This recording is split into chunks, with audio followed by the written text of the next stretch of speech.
Hit TV YouTube channels లో మీ వ్యాపార ప్రకటనలకు మరియు ప్రమోషనల్ ఇంటర్వ్యూస్ కోసం వెంటనే సంప్రదించండి. వచ్చేనంబటే రుణమాఫీ పైన సైన్ అన్నారు, మళ్ళీ 9 తారీఖు అన్నారు, మళ్ళీ పోయి 15 ఆగస్టు అన్నారు. తీరొక్క దేవుళ్ళ మీద ఒట్లు పెట్టిండ్రు. ఉద్యోగాల విషయంలో కూడా ఈ యొక్క నిరుద్యోగులు గిట్లనే జోల పాడతారనే ఒక వార్త ప్రచారం అవుతా ఉంది తెలంగాణ రాష్ట్రం. ఇప్పుడు రేవంత్ రెడ్డి గారి మాట మీద నిలబడకపోతే తెలంగాణ రాష్ట్ర కాంగ్రెస్ ప్రభుత్వంగా మేము అందరూ అనుకునేది ఏంటంటే 3 లక్షల కోట్ల రూపాయలు మాత్రమే అప్పు ఉంది అని అందరూ భావించింది. ఎందుకంటే ఆనాడు కేసీఆర్ గారు ఎక్కడ కూడా జీవోలు బయటకు ఇచ్చేవారు కాదు. మీరు చేసేదంత సంసారం, వాళ్ళు చేసేదేమో వ్యభిచారం, అంతేనా? అంటే మీరు చూస్తూ ఉన్నారు, ఆనాడు 370D ఆర్టికల్ మద్దతు ఇచ్చింది బీఆర్ఎస్ పార్టీ, రైతు నల్ల చట్టాల మద్దతు ఇచ్చింది బీఆర్ఎస్ పార్టీ. కానీ జగన్ కు పట్టిన గతే ఇప్పుడు రేవంత్ రెడ్డికి జగన్మోహన్ రెడ్డి లాగా చేయడం లేదు. జగన్మోహన్ రెడ్డి లాగా జగన్మోహన్ రెడ్డికి హత్య విషయంలో అన్ని జగన్మోహన్ రెడ్డి లెక్క సింక్ అవుతున్నాయి. ఏంది, మీరు కొత్త మందులను తీసుకొచ్చిర్రు, మళ్ళా సరే వెనక్కి తగ్గిర్రు, ఉద్యోగాల విషయంలో మాటలు ఇచ్చిర్రు, అతి తక్కువ టైంలో ఇప్పుడు నెరవేరుస్తామని చెప్పేసి ఇన్నిసార్లు ప్రజారంజక పాలన అంటున్నారు కదా అన్న. ఏమైందన్న మీ ప్రజా దర్బార్ ఏమైంది ఒక్కసారి చెప్పు. మీరు తీసుకున్న అప్లికేషన్లు ఏమైనా చెప్పు. ఎన్ని వేల మంది అప్లికేషన్లు తీసుకున్నారు? ఒక్కరి సమస్య అయినా తీర్చిన వాళ్ళ ఆధారం ఉందా అన్న మీ దగ్గర? గత ప్రభుత్వాన్ని అప్పులు అంటున్నారు కదా అన్న. ఇప్పుడు మీరు చేస్తున్నది ఏంటన్నా, ఇప్పుడు ఇచ్చిన ఈ హామీలన్నీ తీర్చాలంటే కూడా మళ్ళీ మీరు అప్లై చేయాలి కదా. వాళ్ళేమో అప్పు చేసి పప్పు కూడా తినరు, మేము అప్పు చేసి పప్పు కూడా తింటలే. కొంటున్నారా అన్న? ఒక్కల్ని శాపలకు ఎరలేసినట్టు.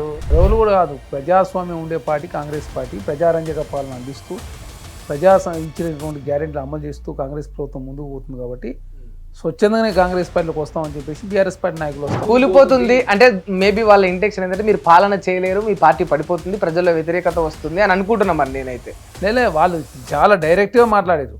పాలన చేయలేదు, మీరు ఇచ్చిన హామీలు నెరవేర్చండి అర్థం ఉన్నది. ప్రభుత్వమే కూలిపోతుందని చెప్పేసి, మీరు కాదు కూల్చేది, మేమే మీ పార్టీని కూలుస్తామని నిరూపించుకోవడానికి ఇప్పుడు వాళ్ళ ఎమ్మెల్యేలను ఎమ్మెల్సీలను తీసుకుంటున్నారా? ఎప్పుడైతే హిమాచల్ ప్రదేశ్లో జరిగినటువంటి సంఘటన చూసిన తర్వాత తెలంగాణ రాష్ట్రంలో కూడా రాజకీయపరమైన నిర్ణయం తీసుకోకపోతే అంటే కేసీఆర్ అన్నిటికీ కేసీఆర్ తోటి ఎందుకు లింక్ పెట్టుకుంటున్నారా? నమస్తే, వెల్కమ్ టు హిట్ టీవీ. నేను మీ సింహాద్రి. ప్రస్తుతం మనతోటి TPCC general secretary Charan Kaushik Yadav గారు ఉన్నారు. అసలు ఈ బీఆర్ఎస్ టు కాంగ్రెస్ పార్టీ ఫిరాయింపులు ఎందుకు జరుగుతూ ఉన్నాయి? మరి ఇష్టం లేకనే అభివృద్ధి కోసమే, ప్రజల కోసమే నాయకులు పార్టీలు మారుతున్నారా, లేకపోతే రేవంత్ రెడ్డి వ్యూహంలో భాగంగానే ఈ పార్టీ ఫిరాయింపులు జరుగుతున్నాయా అనే అంశాలన్నీ కూడా నేరుగా అన్నని అడిగి తెలుసుకుందాం. అన్న నమస్తే. నమస్తే. బాగున్నారా అన్న? అంత బాగా. ఏందన్నా ఈ కొంటున్నారా అన్న? ఒక్కల్ని శాపలకు ఎరలేసినట్టు ఏం చేస్తున్నారు మరి? తెలంగాణ రాష్ట్రంలో కాంగ్రెస్ పార్టీలోకి బీఆర్ఎస్ పార్టీ నాయకులు స్వచ్ఛందంగానే కాంగ్రెస్ పార్టీకి వస్తున్నారు. స్వచ్ఛందంగా అంటే స్వచ్ఛందంగానే వస్తున్నారు. స్వచ్ఛందంగా డబ్బులు ఇచ్చి పైసలది సంస్కృతి కాంగ్రెస్. ఏమైనా పదవుల గురించి ఆఫర్ చేస్తారు? పదవులు కూడా కాదు, ప్రజాస్వామ్యం ఉండే పార్టీ కాంగ్రెస్ పార్టీ. ప్రజారంజక పాలన అందిస్తూ ఇచ్చినటువంటి గ్యారెంటీలు అమలు చేస్తూ కాంగ్రెస్ ప్రభుత్వం ముందుకు పోతుంది. కాబట్టి స్వచ్ఛందంగానే కాంగ్రెస్ పార్టీలోకి వస్తామని చెప్పేసి బీఆర్ఎస్ పార్టీ నాయకులు 10 ఏళ్ల కాలంలో ఎందుకు రాలేకపోయారన్నా స్వచ్ఛందంగా? మరి ఇప్పుడే ఎందుకు వస్తున్నారు? అంటే తెలంగాణ రాష్ట్రంలో 64 మందితోటి కాంగ్రెస్ పార్టీ గెలిస్తే ప్రజాప్రభుత్వం కూల్చే ప్రయత్నం Bharatiya Janata party BRS party కలిసి చేస్తున్నప్పుడు ప్రజల చేత ఎన్నుకోబడ్డ ప్రజాప్రభుత్వం 5 సంవత్సరాల కాలం పాటు ఉండాలి, సుస్థిరంగా ఉండాలంటే ఖచ్చితంగా స్వచ్ఛందంగానే కాంగ్రెస్ పార్టీకి వస్తా ఉన్నప్పుడు కాంగ్రెస్ పార్టీగా మేము ఆహ్వానిస్తూ తీసుకుంటా ఉన్నాం. ఇప్పుడు ఎవరు కూలుస్తా ఉన్నారు పార్టీలను? బీఆర్ఎస్ పార్టీ నాయకులు. కాంగ్రెస్ బీఆర్ఎస్ ను కూలుస్తుందా, లేకపోతే బీఆర్ఎస్ కాంగ్రెస్ ను కూలుస్తుందా? వచ్చిన ఇప్పుడు డిసెంబర్ 3వ తారీఖున రిజల్ట్ వస్తే 7వ తారీఖున ప్రభుత్వాన్ని ఏర్పాటు చేసిన తక్షణమే పల్లా రాజేశ్వరి గారు ఏకంగా కాంగ్రెస్ ప్రభుత్వం కూలిపోతుందని చెప్పేసి హరీష్ రావు గారు, కేటీఆర్ గారు మాట్లాడారు.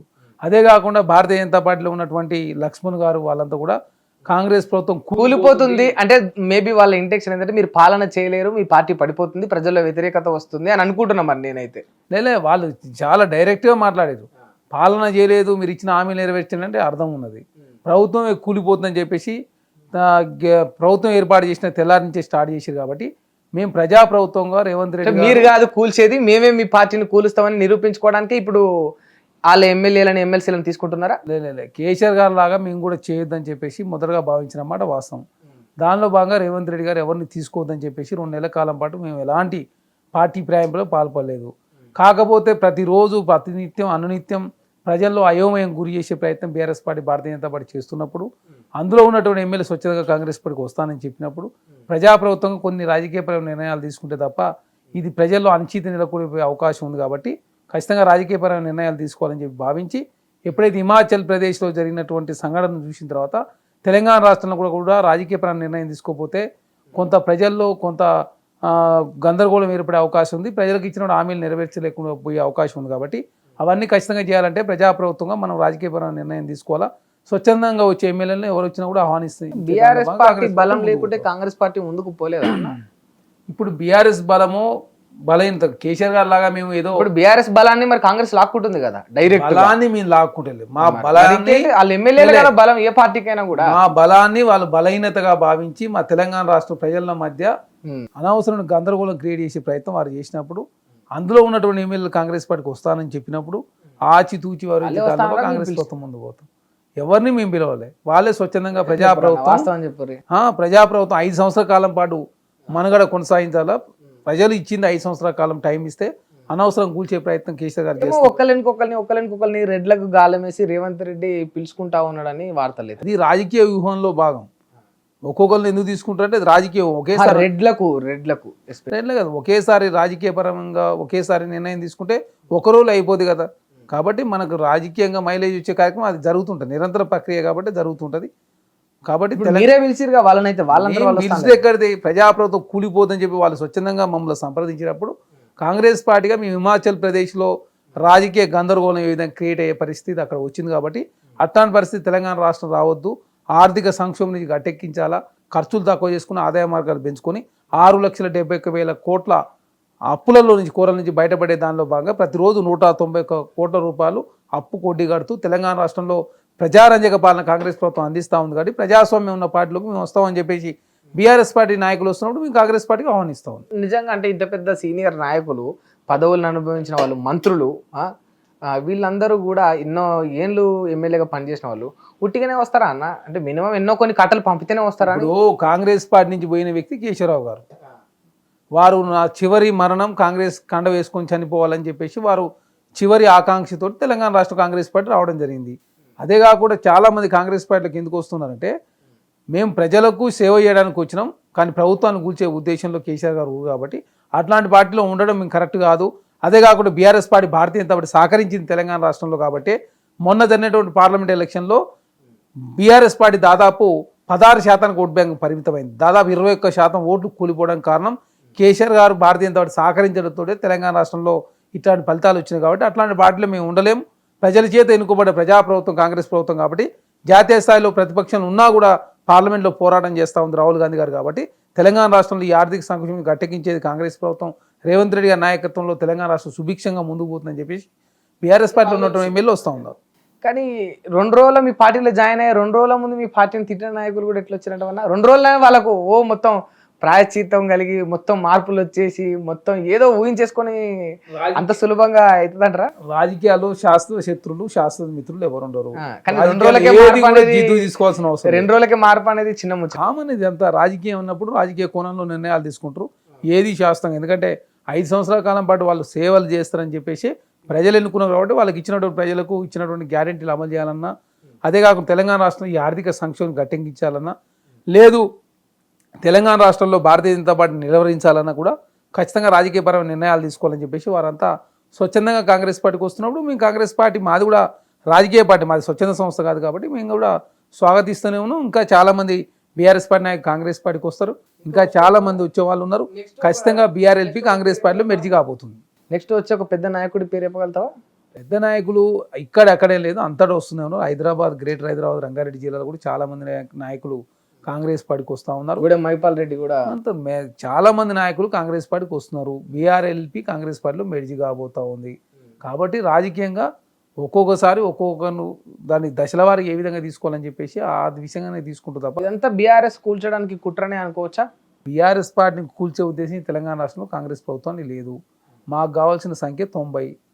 దానిలో భాగంగా తెలంగాణ రాష్ట్రంలో కాంగ్రెస్ ప్రభుత్వం ముందుకు మీరు పోతా ఉంది. లాక్కోవడానికి కూల్చినట్టే లెక్క. గతంలో కేసీఆర్ గారికి రెండోసారి అధికారంలోకి వచ్చినప్పుడు 88 స్థానాలు గెలిపించారు. ఇద్దరు ఇండిపెండెంట్ క్యాండిడేట్లు 90 మంది అయ్యారు. అయినా కాంగ్రెస్ పక్షాన్ని విలీనం చేసుకున్నాడు. అంత పెద్ద రాజకీయపరమైన నిర్ణయం ప్రజలు మంచి గొప్ప మేడతో గెలిపిస్తే కూడా అట్లా నిర్ణయం తీసుకుని మేము అట్లా మాకు నిజంగానే 90 స్థానాలు వచ్చి మేము ఎలాంటి రాజకీయపరమైన నిర్ణయాలు తీసుకునే వాళ్ళం కాదు.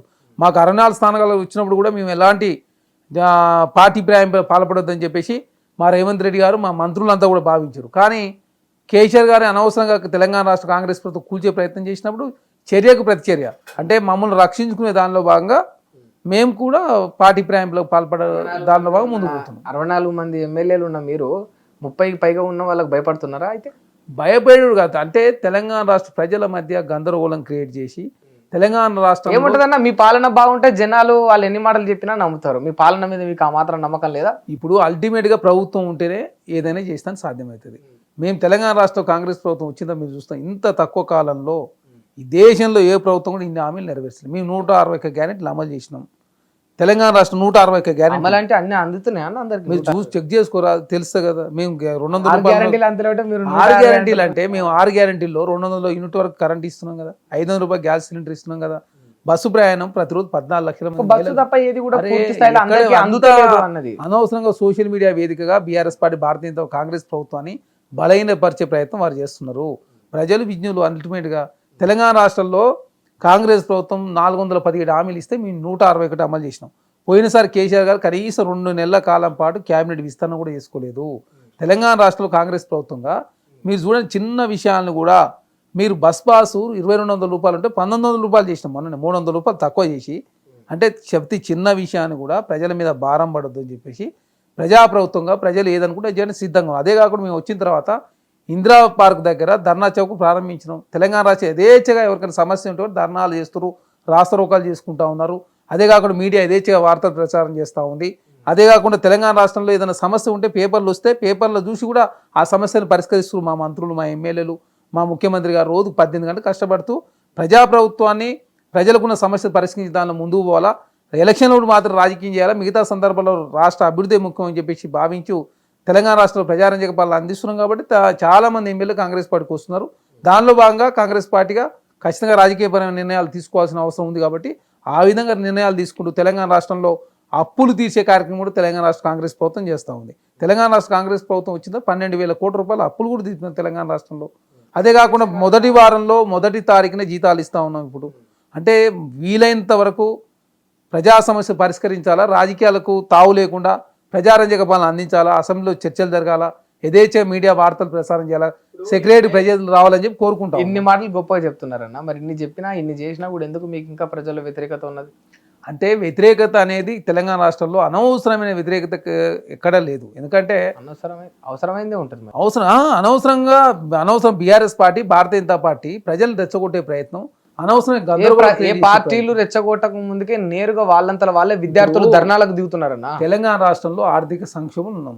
ప్రతిరోజు 191 కోట్ల రూపాయల అప్పులకు వడ్డీ కడుతున్నాం. ప్రతిరోజు 200 కోట్ల రూపాయలు ఉంటే తప్ప, అంటే 200 ఉచితాలు కూడా 191 కోట్ల రూపాయల అప్పులకు వడ్డీ, కేసీఆర్ గారు చేసిన అప్పులకు వడ్డీ, 200 కోట్ల రూపాయలకు సంబంధించి ప్రతిరోజు జీతాలకు, అంటే నెలకు 6,000 కోట్ల రూపాయల జీతాలు అవుతుంది. 6,000 కోట్ల రూపాయలకు సంబంధించి అప్పులకు వడ్డీ అవుతూ ఉంది. ఈ 2 కావాలంటే ఖచ్చితంగా 12,000 కోట్ల రూపాయలు కావాలా. అదే కాకుండా తెలంగాణ రాష్ట్ర కాంగ్రెస్ ప్రభుత్వం ఇచ్చిన హామీలు కావచ్చు, గత ప్రభుత్వం ఇచ్చిన హామీలు, ఇవన్నీ నెరవేర్చే దానిలో భాగంగా ఖర్చులు తక్కువ చేసుకుని ఆదాయ మార్గాలు పెంచుకునే దానిలో ముందుకు పోవాలి. అదే కాకుండా మీరు చూస్తాం, నిరుద్యోగులు ధర్నాలు చేస్తే మేము వాళ్ళ నిరుద్యోగులకు సంబంధించిన కోరికలు ఏమున్నాయో ముఖ్యమంత్రి గారు వారితో సంప్రదించి ఆ సమస్యలకు పరిష్కారం కూడా చూపించాం కదా. అదే కాకుండా గ్రూప్ 1 విషయంలో 1:50 పిలుస్తూ ఉన్నారు. కాకపోతే నిరుద్యోగులు 1:100 కావాలంటా ఉన్నారు. ఇప్పుడు 100 అన్నప్పుడు ఈ నోటిఫికేషన్ రద్దయ్యే అవకాశం, లీగల్గా ప్రాబ్లం వచ్చినప్పుడు ఈ 10 సంవత్సరాల కాలంలో గ్రూప్ 1 నోటిఫికేషన్ జరగలేదు. కాబట్టి అనవసరమైన గందరగోళం ఎందుకు? ఇప్పుడు ఇది ఒకసారి గోయలేస్తే నెక్స్ట్ సారి మనకు కావాల్సిన విధంగా మార్చుకోవచ్చు. సాధ్యమైనంత వరకు ఏ సమస్యలు పరిష్కరిస్తాం, పరిష్కరించలేని సమస్య లేదని చెప్పేసి ఆల్రెడీ ముఖ్యమంత్రి గారు అనౌన్స్ చేశారు.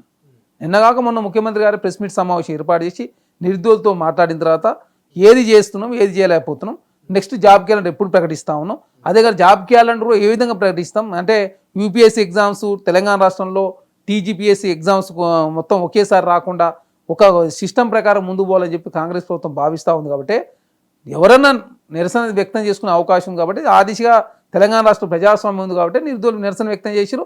వాళ్ళకి సంబంధించిన డిమాండ్లు ఆల్రెడీ కాంగ్రెస్ పార్టీ పరిష్కరించింది. కానీ ఉట్టిగానే అవుతుందా అని నిరసనలు ఇవన్నీ ఎందుకు వస్తాయంటే మీరే ఎన్నికలలో అన్నారు ఏడాదిలో 2 లక్షల ఉద్యోగాలు ఇస్తా అని మాట ఇచ్చిండ్రు రేవంత్ రెడ్డి గారు. ఇంకొక 6 నెలల్లో ఏడాది అయిపోతుంది, కొత్త ఏడాది మళ్ళీ వస్తుంది. మీరు చూస్తూ ఉన్నారు ఇప్పుడు 6 నెలల్లో మీరు 2 లక్షల ఉద్యోగాలు చేయగలుగుతారా? ఇప్పటికీ ఆల్రెడీ తెలంగాణ కాంగ్రెస్ ప్రభుత్వం 30,000 ఉద్యోగాలు ఇచ్చింది. అరే ఎవరు ఇచ్చింది? రిజల్ట్ అయితే ఇచ్చినాం కదా. అంటే సోకొకల్ది అన్నట్టే ఉంటుంది ఇప్పుడు తెలంగాణ రాష్ట్రం. అది కాదన్నా, మీరు అధికారంలోకి వచ్చిర్రు, మీరు అధికారంలోకి వచ్చినా రాకున్నా ఆ ఉద్యోగాలు రేపు భారతీయ జనతా పార్టీ మీరు వచ్చిన టైంలో అధికారంలోకి వచ్చినా కూడా ఆ ఉద్యోగాలు రన్ అవ్వాల్సిందే. కాంగ్రెస్ పార్టీ తీసుకొచ్చిన ఉద్యోగాల లెక్క చెప్పన్నా. ఇప్పుడు మీరు ఒకటి గుర్తుపెట్టుకోండి, తెలంగాణ రాష్ట్రం ఖాళీలు ఉన్న ఒక్క ఉద్యోగం ఉన్నా కూడా నింపాలని చెప్పి ప్రభుత్వం భావిస్తూ ఉంది. ఖచ్చితంగా ఇచ్చిన 2 లక్షల ఉద్యోగాల మాట కట్టుబడి ఉంది.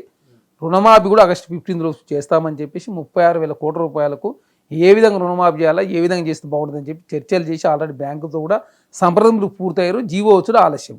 ఇది అయిపోయినా రైతు భరోసా ఇప్పుడు ఆ 30,000 ఉద్యోగాలు మీరే తీసుకున్నారు. మరి ఇంకా 1,70,000 ఉద్యోగాలు ఎప్పుడైతే ఖచ్చితంగా ఇచ్చిన మాట ప్రకారం తెలంగాణ రాష్ట్రంలో 6 నెలల్లో మీరు 6 నెలల్లో అమలు చేయబోతా ఉన్నారు. రికార్డ్ అయితే ఉంది, మీరు చూస్తారు కదా. 6 నెలల్లో 170,000 ఉద్యోగాలు. మీరు చూసినారు మొన్న చిన్న విషయాలకే నిరుద్యోగులు రోడ్డు మీదకి వచ్చి ధర్నాలు చేశారు. ఖాళీలు ఉన్న ప్రతి ఉద్యోగాన్ని నింపాలని చెప్పి ప్రభుత్వం భావిస్తూ ఉంది. ఆ దిశగానే రైతు రుణమాఫీ ఆల్రెడీ కంప్లీట్గా వచ్చింది. దాని తర్వాత రైతు భరోసా, ఎవరికి భరోసా ఇవ్వాలి, ఎవరికి వద్దు. ఉద్యోగాలు అయితే స్కిప్ చేస్తే కౌలు రైతులేంది, తర్వాత రైతు కూలీలకు సంబంధించినటువంటి గ్యారెంటీ లేదు కంప్లీట్ చేసిన తర్వాత ఆల్రెడీ టీజీపీఎస్సీ ఆల్రెడీ ఎట్లాంటి చిన్న నోటిఫికేషన్ విషయంలో కూడా చిన్న పేపర్ లీక్ కూడా జరగలేదు. ఇంటర్మీడియట్ ఎగ్జామ్స్ జరిగినాయి తెలంగాణ రాష్ట్ర కాంగ్రెస్ ప్రభుత్వం వచ్చిన తర్వాత. ఎస్ఎస్సీ ఎగ్జామ్స్ జరిగినాయి, ఎంసెట్ జరిగింది. అదేవిధంగా తెలంగాణ రాష్ట్రంలో పీజీ సెట్ జరిగినాయి, దానికి ఆల్రెడీ ఈ సెట్ జరిగింది. తెలంగాణ రాష్ట్రంలో లా సెట్ జరిగింది, కౌన్సిలింగ్ జరుగుతున్నాయి. ఎక్కడ కూడా ఎలాంటి పేపర్ లీక్ జరగలేదు. మేము తెలంగాణ రాష్ట్రంలో పారదర్శకంగా ఉండాలని చెప్పి భావించాం కాబట్టి ఎలాంటి రాజకీయాల తావు లేకుండా తెలంగాణ రాష్ట్రంలో ప్రజారంజక పాలన అందించే దానిలో కాంగ్రెస్ ప్రభుత్వం ముందుకు పోతా ఉంది. నిరుద్యోగులకు ఇచ్చినటువంటి 2 లక్షల ఉద్యోగాలని కాంగ్రెస్ పార్టీ ఖచ్చితంగా అమలు చేసి తీరుతారు. ఇంకో 6 నెలలు 170,000 ఉద్యోగాలు మేము నుండి ఎక్స్పెక్ట్ చేయొచ్చు. 170,000 కావచ్చు, ఇంకా పెరగవచ్చు కూడా. ఎందుకంటే పెరగవచ్చు మాత్రం ఎందుకు తగ్గుతాయి? ఎందుకంటే ఆల్రెడీ 2 లక్షల ఉద్యోగాలు ఆనాడు ఉన్నమాట వాస్తవం. రేవంత్ రెడ్డి గారు మాట మీద నిలబడరు అనేది ఒకటి ఉన్నది. వచ్చినంబటే రుణమాఫీ పైన సైన్ అన్నారు, మళ్ళీ 9 తారీఖు అన్నారు, మళ్ళీ పోయి 15 ఆగస్టు అన్నారు. తీరొక్క దేవుళ్ళ మీద ఒట్లు పెట్టినరు. ఉద్యోగాల విషయంలో కూడా ఈ యొక్క నిరుద్యోగులు గిట్లనే జోల పాడతారనే ఒక వార్త ప్రచారం అవుతా ఉంది తెలంగాణ రాష్ట్రం. ఇప్పుడు రేవంత్ రెడ్డి గారి మాట మీద నిలబడకపోతే తెలంగాణ రాష్ట్ర కాంగ్రెస్ ప్రభుత్వంగా మేము అందరూ అనుకునేది ఏంటంటే 3 లక్షల కోట్ల రూపాయలు మాత్రమే అప్పు ఉంది అని అందరూ భావించారు. ఎందుకంటే ఆనాడు కేసీఆర్ గారు ఎక్కడ కూడా జీవోలు బయటకి ఇచ్చేవారు కాదు, కలిసేవారు కాదు, సెక్రటరీకి వచ్చేవాడు కాదు. ఎప్పుడు ప్రగతి భవన్లో ఫామ్ హౌస్లో వారు రెస్ట్ తీసుకునేవాళ్ళు. కాబట్టి తెలంగాణ రాష్ట్రంలో అసలు అప్పులు ఎన్నున్న విషయం కూడా ఎవరికి తెలియదు. దానిలో భాగంగా కాంగ్రెస్ ప్రభుత్వం మేమేం భావించినామంటే 6,71,000 కోట్ల రూపాయల అప్పు లేదని మేము అనుకున్నాం తప్ప ఇంత పెద్ద అప్పు ఉందని చెప్పేసి మాకు కూడా అధికారం చేపట్టిన తర్వాత శ్వేతపత్రం రిలీజ్ చేస్తూ ఉంటే మొత్తం రివ్యూలు చేస్తూ ఉంటే తప్ప అప్పటివరకు మాకు తెలియదు. ఇంత సంక్షోభంలో ఉన్నామా, ప్రతి నెల జీతాలు ఏలేని పరిస్థితి ఉన్నాయి. 25వ తారీఖు ఎందుకు పోతుందో అర్థం కాని పరిస్థితి ఉండే. ఒక్కొక్కటి సరిదిద్దే కార్యక్రమంలో భాగంగా 25వ తారీఖు నుంచి 1వ తారీఖు వచ్చింది. తర్వాత రైతు బంధు సాయం సంబంధించి కావచ్చు, రుణమాఫీ సంబంధించి కావచ్చు. అసలు కేసీఆర్ గారు 10 సంవత్సరాల కాలంలో రుణమాఫీ విషయంలో ఇంకా 12,000 కోట్ల రూపాయలు చేయకుండా వారు అధికారం దిగిపోయాడు. వారు ఇచ్చినటువంటి డబుల్ బెడ్రూమ్ సంబంధించి 7 లక్షల డబుల్ బెడ్రూమ్ ఇల్లు ఇస్తానని చెప్పేసి ఈయన ఇయ్యలే. అదే కాకుండా యాదవులు 2వ విడత 7,000 కోట్ల రూపాయలు గొర్రెలు ఇస్తాను, వారికి గొర్రెలు కూడా ఇవ్వలే. పోడుబుల సమస్య 14 లక్షల ఎకరాలు పంచుతానని చెప్పేసి దాన్ని కూడా పరిష్కరించకుండా ఎంతసేపు రాజకీయం చేసే ప్రయత్నం, పార్టీలను కూల్చే ప్రయత్నం, ప్రభుత్వాలు చిన్న భిన్నం చేసే ప్రయత్నం కేసీఆర్ గారు చేశారు. కాబట్టి తెలంగాణ రాష్ట్రంలో వచ్చిన తర్వాత చూసుకుంటే చాలా సంక్షోభం ఉంది. కనీసం జీతాలు లేని పరిస్థితి ఉంది. కాబట్టి చాయ్ బిస్కెట్లకు కూడా ఆర్బీఐ మీద ఆధారపడి ఓడీ తీసుకునే పరిస్థితి ఉంది. కాబట్టి ఈ సంక్షోభాన్ని గట్టెక్కించే దానిలో భాగంగా మా ముఖ్యమంత్రి గారు, మా డిప్యూటీ సీఎం బట్టి విక్రమార్క గారు కావచ్చు, మా మంత్రులు దామోదర రాయనరసింహ గారు కావచ్చు, శ్రీధర్ బాబు గారు కావచ్చు, ఉత్తమ్ కుమార్ రెడ్డి గారు కావచ్చు, వీళ్ళంతా రోజుకు 18 గంటలు కష్టపడుతూ రోజుకి ఈ రాష్ట్రంలో 1వ తారీఖు జీతాలు అయ్యే పరిస్థితి తీసుకొచ్చారు. ఎందుకంటే ఆ రోజు 25వ తారీఖు నుంచి 1వ తారీఖు ఇస్తా ఉన్నాం. అదే కాకుండా తెలంగాణ రాష్ట్ర ఖర్చులు తక్కువ చేసుకుని ఆదాయ మార్గాలు పెంచుకున్న దానిలో ముందుకు పోతూ 12,000 కోట్ల రూపాయల అప్పులు తీర్పిన సందర్భం చూసినా. కాబట్టి తెలంగాణ రాష్ట్రం ఒక్కొక్కరు సెటిలైట్ చేసుకున్న దానిలో భాగంగా మాత్రమే లేట్ అవుతా ఉంది తప్ప రేవంత్ రెడ్డి గారైనా కాంగ్రెస్ ప్రభుత్వం అయినా మా మంత్రులైనా ఇచ్చిన మాట ప్రకారం కట్టుబడి అనేది చాలా స్పష్టం. కాబట్టి ప్రజలంతా మమ్మల్ని నమ్ముతా ఉన్నారు. మొన్న ఎలక్షన్లో BRS party గుండుగుతగా Bharatiya Janata party అమ్ముడు పోవడంతో ఫలితాలు కొంత కొంత అమ్ముడుగా మరి 37% నుంచి భారతీయ జనతా పార్టీకి అమ్ముడు పోవడంతో 17% పరిమితం అయితే భారతీయ జనతా బీఆర్ఎస్ పార్టీ 20% వచ్చినటువంటి భారతీయ జనతా పార్టీ ఓట్లేమో అనామత పెరుగుతాయి. బీఆర్ఎస్ పార్టీ ఓటు 37% నుంచి 16% తగ్గడంతో తెలంగాణ రాష్ట్రంలో 14 పార్లమెంట్ స్థానాలు వచ్చే అవకాశం ఉండి కూడా మా 14 స్థానాలు రాకుండా అడుగునే దానిలో BRS party Bharatiya Janata party ఒకటే తెలంగాణ రాష్ట్రంలో కాంగ్రెస్ పార్టీ ఎంపీ సీట్లను తక్కువ చేసినట్టు చాలా స్పష్టంగా ప్రజలు అర్థం చేసుకున్నారు. ఒకటైతే షెరీని పంచుకుంటారు కానీ షెరీని పంచుకున్నది కాంగ్రెస్ బీజేపీ తప్ప కానీ బీఆర్ఎస్ కు గుండుసునే వచ్చింది కదా. మరి బీఆర్ఎస్ డిపాయిలు కోల్పోయింది, 7 స్థానాల్లో డిపాయిడ్ పోయింది. హైదరాబాద్ పార్లమెంట్ 4వ స్థానం, డిపాయిట్లు వచ్చింది 2 స్థానాల్లో మాత్రమే. ఖమ్మం ఇప్పుడు పొత్తు పెట్టుకుంటే ఒప్పందం కుదుర్చుకుంటే ఎవరు కూడా పార్టీకి నష్టం చేసుకోరు కదా. చేసుకున్నారు కదా, మీరు చూస్తారు. ఎందుకు చేసుకుంటారు? ఏం లాభం వాళ్ళకి ఇప్పుడు? ఇప్పుడు లాభం ఏంది అంటే తెలంగాణలో కాంగ్రెస్ ప్రభుత్వానికి కాంగ్రెస్ పార్టీ 14 పార్లమెంట్ స్థానాలు వచ్చినట్లయితే తెలంగాణలో ఇంకో 7 స్థానాలు పెరిగి ఉండి 4-5 స్థానాలు పెరిగి ఉండి అదే కాకుండా ఇంకా మహారాష్ట్ర ఉత్తరప్రదేశ్ కొన్ని స్థానాలు పెరిగి ఈనాడు దేశంలో ఎన్డీఏ వచ్చే అవకాశమే లేదు. ఎన్డీఏను దేశంలో తీసుకొచ్చే దానిలో భాగంగా BRS party Bharatiya Janata party 2 ఒకటే. తెలంగాణ రాష్ట్రంలో కాంగ్రెస్ పార్టీ వచ్చే సీట్లు అడుగుని చాలా స్పష్టంగా కనబడతా ఉంది. ఎందుకంటే మీరు చూడండి, మైబాద్ స్థానంలో బీఆర్ఎస్ పార్టీ 2nd వచ్చింది, ఖమ్మంలో 2nd వచ్చింది. వాళ్ళ కంచుకోటైనటువంటి మెదక్లో 3rd ప్లేస్ పోయింది. సిద్దిపేటలో మీరు చెప్పిన లెక్క ప్రకారం చూసుకుంటే ఇప్పుడు అన్న మీరు చెప్పిన లెక్క ప్రకారం చూసుకుంటే నువ్వు ఫస్ట్ రా, నేను 2nd వస్తా, లేకపోతే నేను ఫస్ట్ వస్తా, నువ్వు 2nd రా అనుకోవాలి. కానీ ఇప్పుడు రన్అట్ అయితే ఎవరు కూడా అయిపోరు గానా. వాళ్ళు రన్అట్ కాదు, ఏకంగా వికెట్ ఏమంటారు వారికి వారే అవుట్ అయ్యారు. ఎందుకు అట్లా డక్అవుట్ అయిపోయినట్టు వాళ్ళకి ఎందుకు అయిపోయారు? డక్అవుట్ అదే చెప్తున్నాం కదా, తెలంగాణలో కాంగ్రెస్ పార్టీని నిర్వహించాలా. 14 పార్లమెంట్ స్థానాలు వచ్చినట్లయితే చాలా ప్రమాదం కాంగ్రెస్ పార్టీ. అదే కాకుండా యూపీఏ వచ్చే అవకాశం ఉంది దేశంలో. నరేంద్ర మోడీ ఒత్తిడి మేరకు మరి కల్వకుంట్ల కవిత గారిని జైలు నుంచి బయటికి పంపిస్తారన్నాడో లేకపోతే ఎలాంటి లోపాయకారికి ఒప్పందం కూర్చుందో తెలియదు. గతంలో ఎమ్మెల్యే ఎలక్షన్లో బీఆర్ఎస్ పార్టీకి భారతీయ జనతా పార్టీ సహకరించింది. ఇప్పుడు ఎంపీ ఎలక్షన్లో ఒప్పందంలో భాగంగా BRS party Bharatiya Janata party సహకరించింది కాబట్టి తెలంగాణ రాష్ట్రంలో బీఆర్ఎస్ పార్టీకి భిన్నమైన ఫలితాలు రావడంతో తెలంగాణ రాష్ట్రంలో బీఆర్ఎస్ పార్టీ చాలా వాళ్ళ ఉనికి ప్రశ్నార్థమైంది. మీరు చెప్పిన పరిస్థితి అంతా కూడా నరేంద్ర మోడీకి రేవంత్ రెడ్డి గారికి సత్సంబంధాలు ఉన్నట్టే కనిపిస్తుంది తప్ప కేసీఆర్ నరేంద్ర మోడీ కలుసుకున్నట్టు ఎన్నో మిళితమైనట్టు ఏడ కూడా చూడలేము. 9 సంవత్సరాల కాలం పాటు భారతీయ జనతా పార్టీ తెచ్చిన ప్రతి బిల్లుకు మద్దతు ఇచ్చింది బీఆర్ఎస్ పార్టీ. కాంగ్రెస్ పార్టీ మద్దతు ఇలే కదా. మాకు తెలంగాణ రాష్ట్రం మా ముఖ్యమంత్రి గారు చాలా స్పష్టంగా చెప్పిండు, ఎలక్షన్లప్పుడు మాత్రమే రాజకీయం చేద్దాం, మిగతా సందర్భాల్లో రాష్ట్ర ప్రయోజనాలే ముఖ్యం. కాబట్టి కేంద్రంలో నరేంద్ర మోడీ గారు భారతీయ జనతా పార్టీ ప్రధానమంత్రిగా ఉండి కదా మేము గెలవని చెప్తలేము. రాష్ట్ర ప్రయోజనాల విషయంలో కేంద్రంలో భారతీయ జనతా పార్టీ ఉన్నా ఇంకో పార్టీ ఉన్నా ఖచ్చితంగా కలిసి పనిచేయాల్సిన అవసరం ఉంది. రాష్ట్రానికి కావాల్సిన నిధులు తెప్పియాల్సిన అవసరం ఉంది. కాబట్టి ఖచ్చితంగా కలిసి పనిచేస్తామని చెప్పేసి ముఖ్యమంత్రి గారు చెప్పారు. కాబట్టి చాలాసార్లు మా ముఖ్యమంత్రి గారు, మా మంత్రులు, మా డిప్యూటీ సీఎం గారు అంతా కేంద్రంలో ఉన్నటువంటి మంత్రులు అంతా కలిసి తెలంగాణ రాష్ట్రంలో విభజన హామీలు కావచ్చు, వెనుకబడిన జిల్లాలకు సంబంధించిన నిధులు కావచ్చు, కేంద్రం నుంచి రావాల్సిన ప్రత్యేక మీరు చేసేదంతా సంసారం, వాళ్ళు చేసేదేమో వ్యభిచారం, అంతేనా? అంటే మీరు చూస్తూ ఉన్నారు, ఆనాడు 370D ఆర్టికల్ మద్దతు ఇచ్చింది బీఆర్ఎస్ పార్టీ, రైతు నల్ల చట్టాల మద్దతు ఇచ్చింది టీఆర్ఎస్ పార్టీ,